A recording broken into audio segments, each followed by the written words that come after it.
Hi, my name is Paul. This is in response to Robert Anton's video in which he asked why there is a problem with him doing a cover of a song and there being dozens of other copies of that cover and then him getting a notice that his video is about to be pulled for copyright infringement.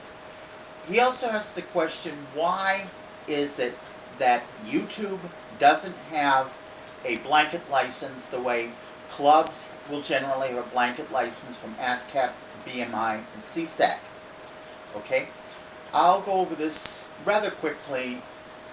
The same question was more or less posed in a book by Robert A. Heinlein called To Sail By the Sunset, where this kid asks why telecommunications companies had set up their service in such a way that it wasn't as good as it was in one town as it was in another. Basically, they had set up something like webcams on people's telephones, and in some places the cameras were like really good video, like high definition, and in other places the video wasn't very good. And his mother says, Donald, whenever someone says, why do they or why don't they, the answer is almost always money.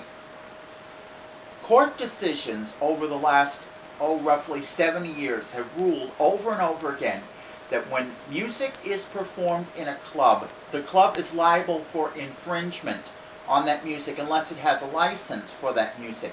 And it does not matter even if the club's owners have ordered the musicians to play only public domain songs. If they play copyrighted songs, the club owner is responsible. He can't go back after them, and he's still liable for not having a license.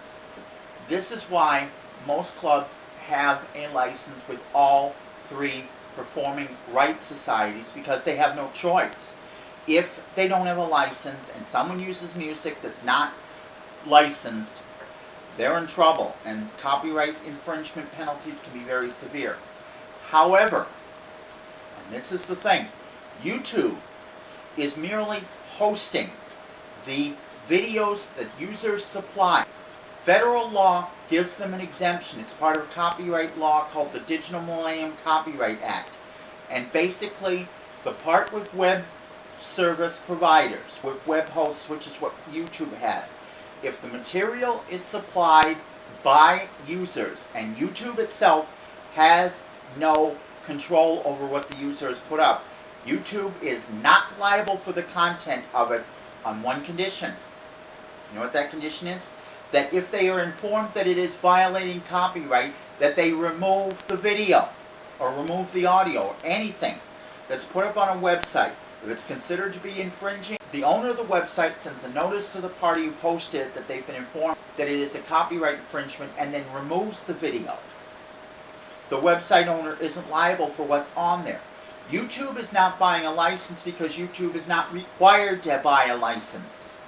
They could, but since they don't have to pay for the license, they're not going to. And that's why the people who post videos have to have the license for the material rather than YouTube. If you have any questions, you can write to me at the address below or leave a comment.